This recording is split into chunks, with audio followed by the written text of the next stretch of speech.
Mi nombre es Emiliano, soy microbiólogo, doctor en bioquímica y la idea es ir presentando en estos espacios algunas clases em, o charlas sobre microbiología. En este caso lo que nos convoca es la microbiología del agua, pero la idea es ir subiendo algunos videos de distintos temas.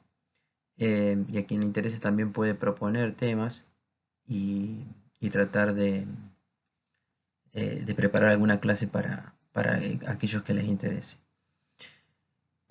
Bueno, en caso, vamos a hablar entonces de la microbiología del agua. Vamos con esto.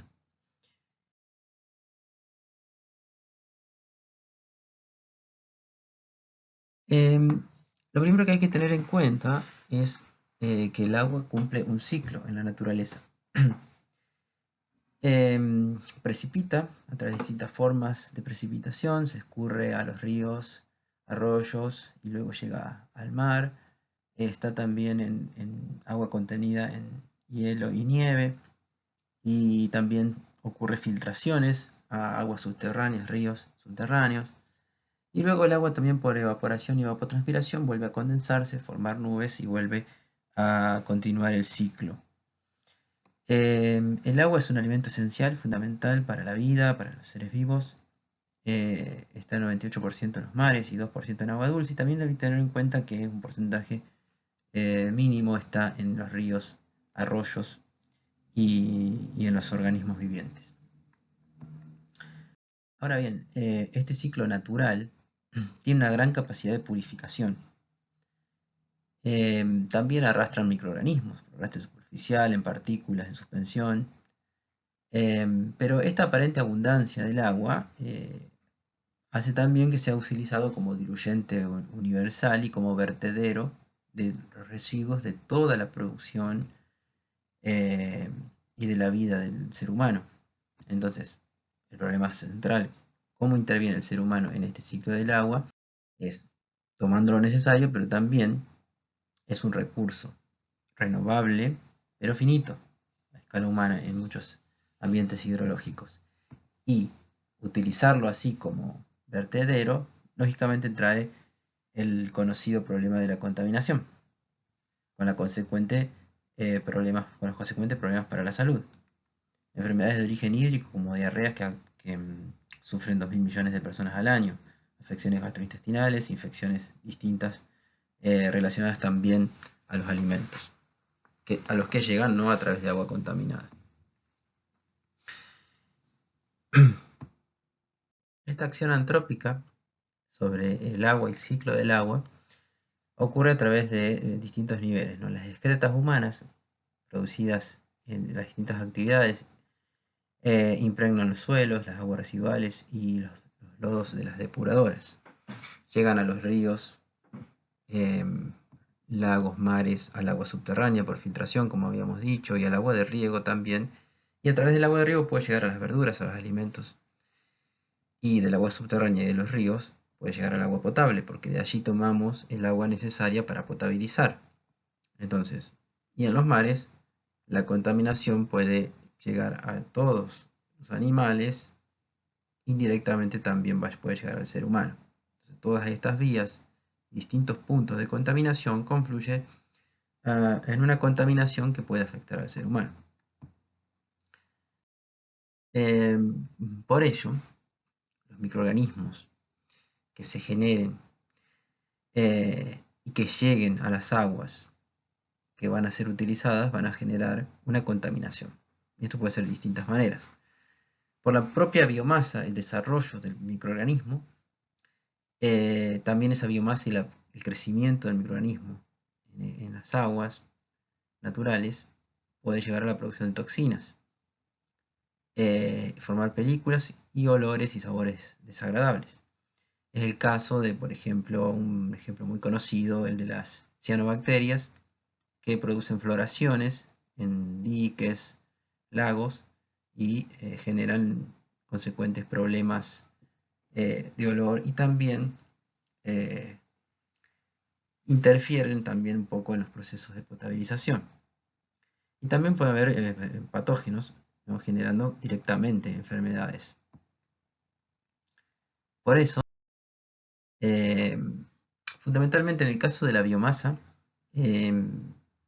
para ver cómo vamos a estudiar entonces y a tener en cuenta lo que hay que analizar para evaluar la calidad del agua, tener en cuenta entonces, por ejemplo, la producción de biomasa. La producción de toxinas, en el caso de las cianobacterias, como cianobacterias, cianófitas, cianoprocariotas, también llamadas algas verde azuladas, son procariotas fotosintéticos que realizan este tipo de floraciones, ¿no? Al generarse una gran materia orgánica producto de los efluentes que llegan a los lagos, se generan este desarrollo desbordado de cianobacterias y lo que se conoce como floraciones, ¿no? Proliferaciones masivas. Puede haber una o varias especies. Entonces la eutrofización, que es la alta concentración de nutrientes como nitrógeno y fósforo, promueve el desarrollo de estas algas.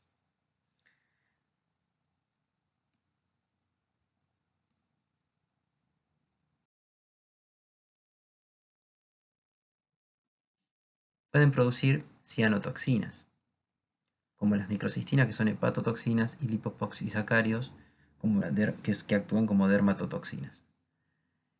Se encuentran habitualmente en el interior de las células estas toxinas, pero bueno, al romperse las células y liberarse en el agua, em, generan también esos problemas.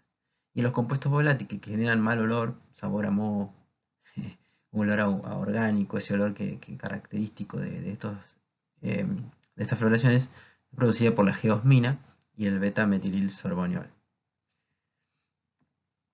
Entonces, es importante, teniendo en cuenta los lugares donde puede desarrollarse esto, un manejo preventivo. Sistemas de alerta temprana, monitoreo de la calidad del recurso hídrico, porque cuando cambian las condiciones climáticas van a favorecer el desarrollo de estas. Entonces hay que hacer un seguimiento de indicadores.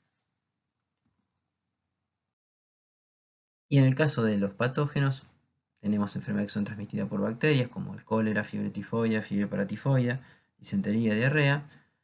Y ahí tenemos todos los patógenos que pueden provocarlo. Enfermedades transmitidas por virus también,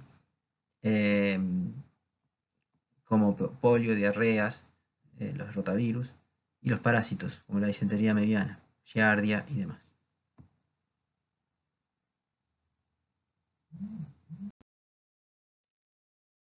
Entonces, es necesario monitorear las aguas superficiales por estos problemas que pueden acarrear y desde allí tomamos el agua para potabilizarla.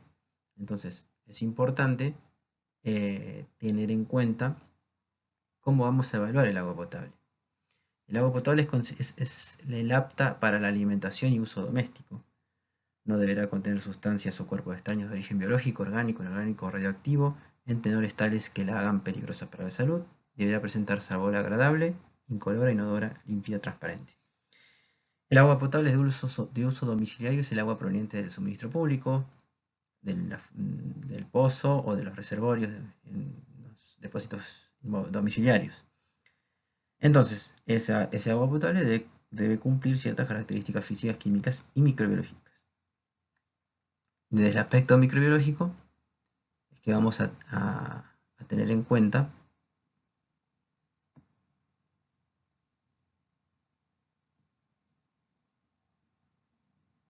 cuál es el ciclo del agua en los hogares.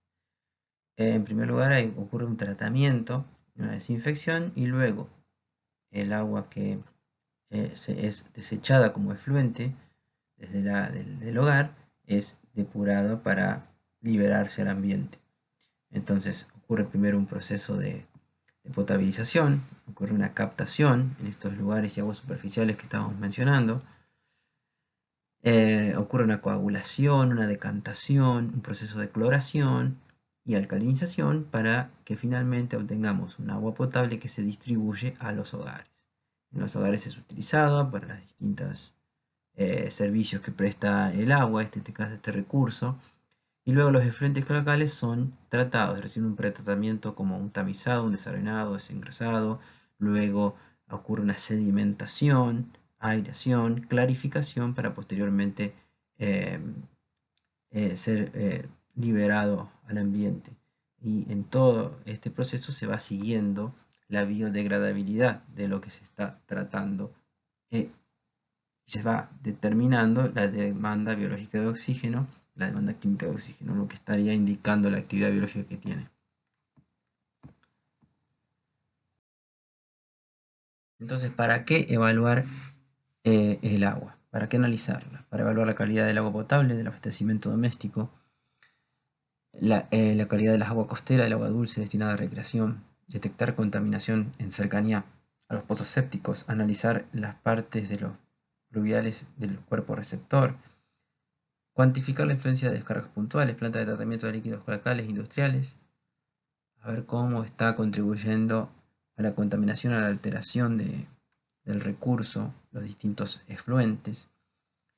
Entonces tenemos que realizar todos esos análisis para tener resultados de alta calidad, confiabilidad, para que luego puedan tomarse decisiones, ya sea para mitigación, control, protección del medio ambiente o para legislar.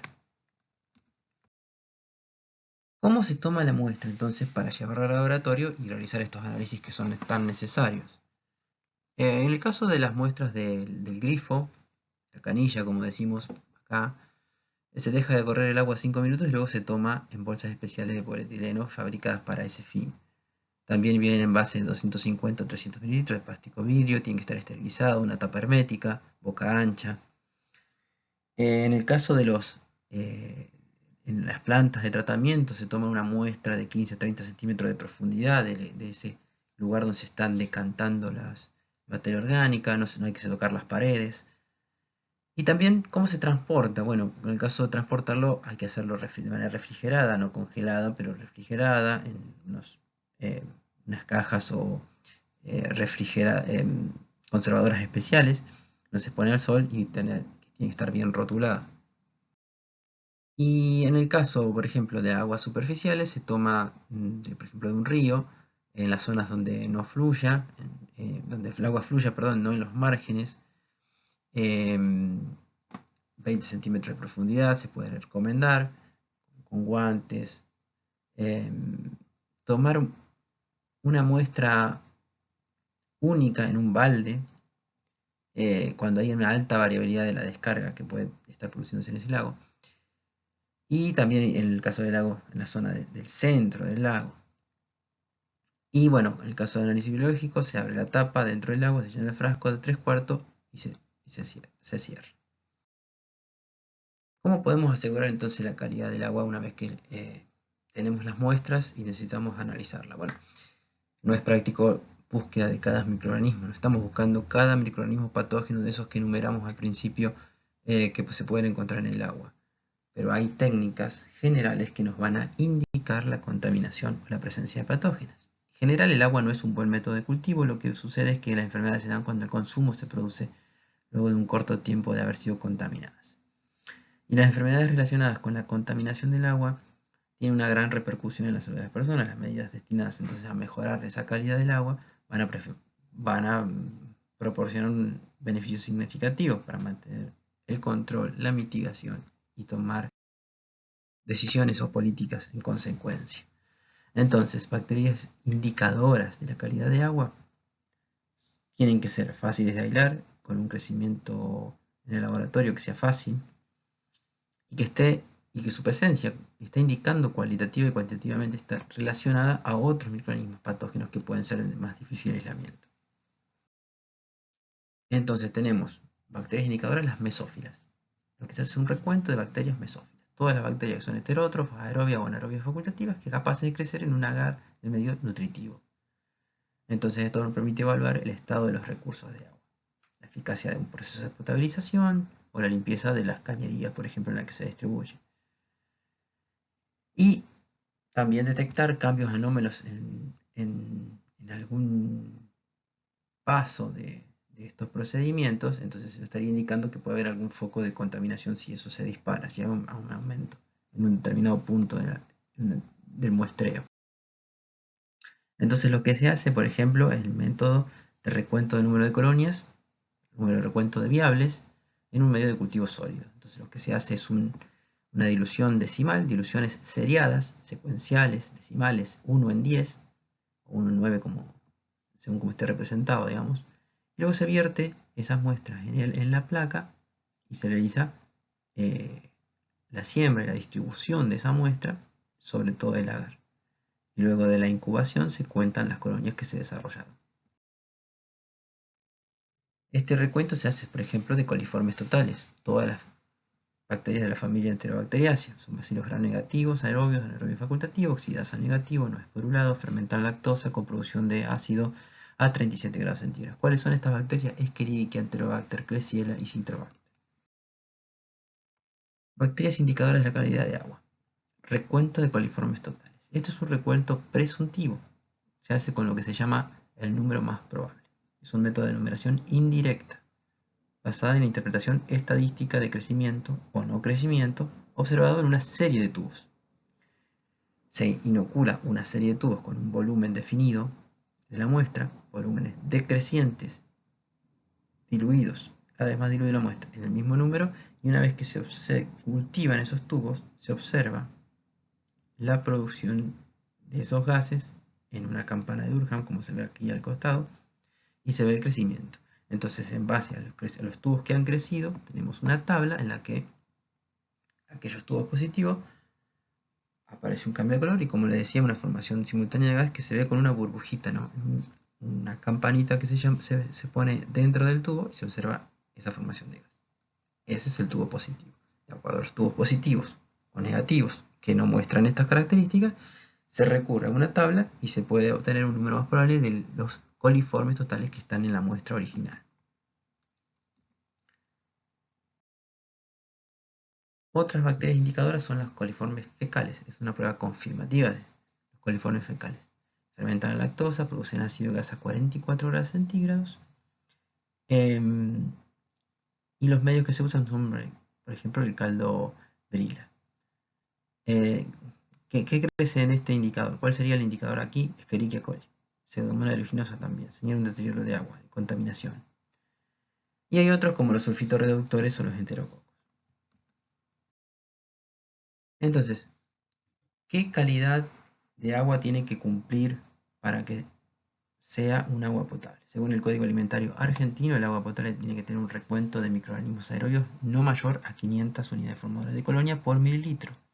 En el caso de los coliformes, igual o menor a 3, número más probable en 100 mililitros. Escherichia coli, Pseudomonas, ausencia, no debe estar estas bacterias presentes.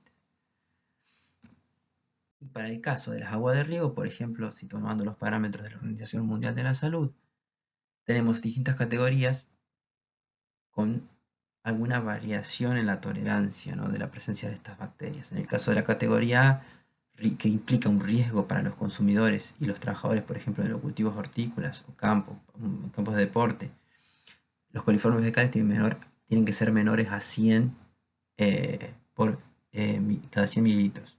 Y Escherichia coli tiene que estar ausente. Lo mismo con Escherichia coli para la categoría B, en el que es caso de riesgo para trabajadores, cereales, forrajeras y demás. Y los coliformes fecales, en este caso, tienen que ser menores a 1000. Y la categoría C, en el que no hay ni riesgo ni para los consumidores ni para los trabajadores, los coliformes fecales son menores a 1000 y la Escherichia coli menor a una unidad formadora de colonia por cada 100 mililitros. Entonces, para resumir, tenemos que tener en cuenta que el recurso del agua está contaminado por la acción antrópica del ser humano. Entonces tenemos que establecer planes de seguridad, monitorear el recurso, monitorear la producción de agua potable y monitorear lo que se está liberando al ambiente luego de que son tratadas.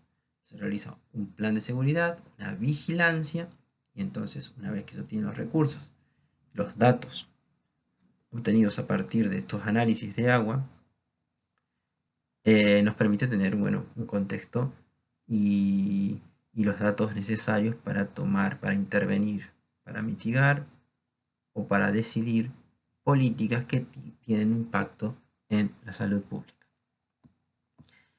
Les dejo aquí una bibliografía, algunos libros y artículos que están relacionados a lo que estuve comentando en esta charla, en esta clase breve.